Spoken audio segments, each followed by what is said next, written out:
जी नमस्कार। मैं आचार्य एनकेआर आप सभी को हमारे इस चैनल में स्वागत करता हूं। हम देख रहे थे कि लग्न में बनने वाले योग जो कि चामर योग है, चतुर्थ भाव में बनने वाले योग जो कि जलधि योग है, ये कैसे कुंडली में घटित होता है, इसका लाभ, इसका फल एक जातक को किस तरह मिलता है, इन सभी बिंदुओं पर हम चर्चा कर चुके हैं। तो इसी तरह आगे जब बढ़ेंगे तो 12वें भाव में एक एक योग कैसे घटित होता है उसके बारे में भी चर्चा करेंगे। तो आज बारी है द्वितीय भाव की। द्वितीय भाव में बनने वाले एक योग जो कि धेनु योग कहा जाता है, इसके बारे में हम बृहत रूप से चर्चा करेंगे। तो आइए शुरू करते हैं। सूत्र यह कहता है, अगर दूसरे भाव में शुभ ग्रह हो या फिर दूसरे भाव को शुभ ग्रह देखते हो, दूसरे भाव के स्वामी अर्थात धनेश स्व राशि या फिर उच्च राशि में होकर सुस्थान में कहीं बैठ जाए और सूर्य से अस्त ना हो, तो ये धेनु योग का निर्माण करते हैं।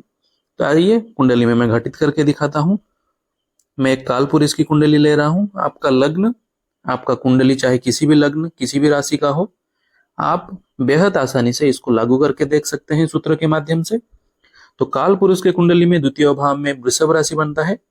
तो सूत्र यह कहता है, शुभ ग्रह यहाँ पर स्थित हो, यह एक या फिर अधिक शुभ ग्रह कौन कौन है? चंद्रमा, बुध, गुरु, शुक्र, इन चार में से एक या फिर अधिक ग्रह द्वितीय भाव में स्थित हो या फिर द्वितीय भाव को देखते हो और द्वितीय भाव के स्वामी जो बनते हैं वो सूर्य से अस्त ना हो, सूर्य से अस्त ना होकर सुस्थान यानी छठे, आठवें, 12वें स्थान को छोड़कर और कहीं भी बैठे हो, तो ये धेनु योग का निर्माण करते हैं। यहां पर देख लीजिए, कालपुरुष की कुंडली में यहां पर वृषभ राशि बनता है।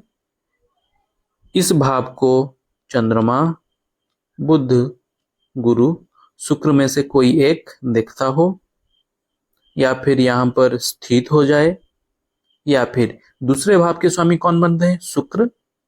शुक्र कहां पर उच्च के होते हैं? मीन राशि में। उनकी स्व राशि और एक राशि क्या है? तुला। अगर मीन राशि में बैठ जाते हैं, क्या यह सूत्र घटित होगा? नहीं, क्योंकि यह त्रिक स्थान है। सूत्र यह कहता है छठे, आठवें, 12वें स्थान को छोड़कर और कहीं भी होनी चाहिए।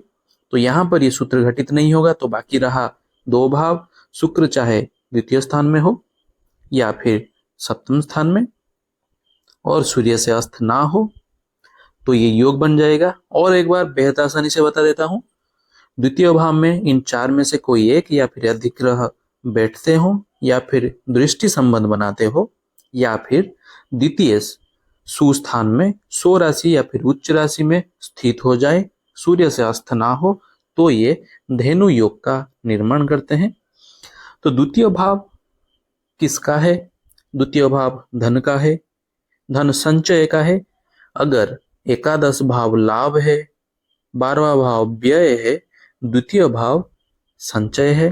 द्वितीय भाव से धन, धन का संचय, मुख का भी विचार किया जाता है, जीवा, वाणी, इन सभी का विचार द्वितीय भाव से किया जाता है। तो अगर धेनु योग द्वितीय भाव में बनता है तो ये जातक को धन, धान्य, रत्न, आभूषण से समृद्ध करता है। कुटुंब का सुख, द्वितीय भाव से कुटुंब का सुख भी, कुटुंब का भी निर्णय लिया जाता है, तो कुटुंब का सुख संपूर्ण रूप से प्राप्त होता है। और द्वितीय भाव से मुख का विचार किया जाता है, तो जातक को खाने पीने का शौकीन बहुत होगा, अच्छे भोजन, अच्छे पानीय उसको बहुत पसंद होंगे। तो द्वितीय भाव में अगर धेनु योग बनता है तो इस तरह का फल जातक को संपूर्ण रूप से मिलता है। तो ये था द्वितीय भाव से बनने वाले एक योग जो कि धेनु योग। आने वाले समय में हम 12वें भाव में बनने वाले और बाकी के योग कैसे घटित होता है, जातक को कैसे लाभ देता है, इसके बारे में बृहद रूप से चर्चा करेंगे। तब तक के लिए धन्यवाद।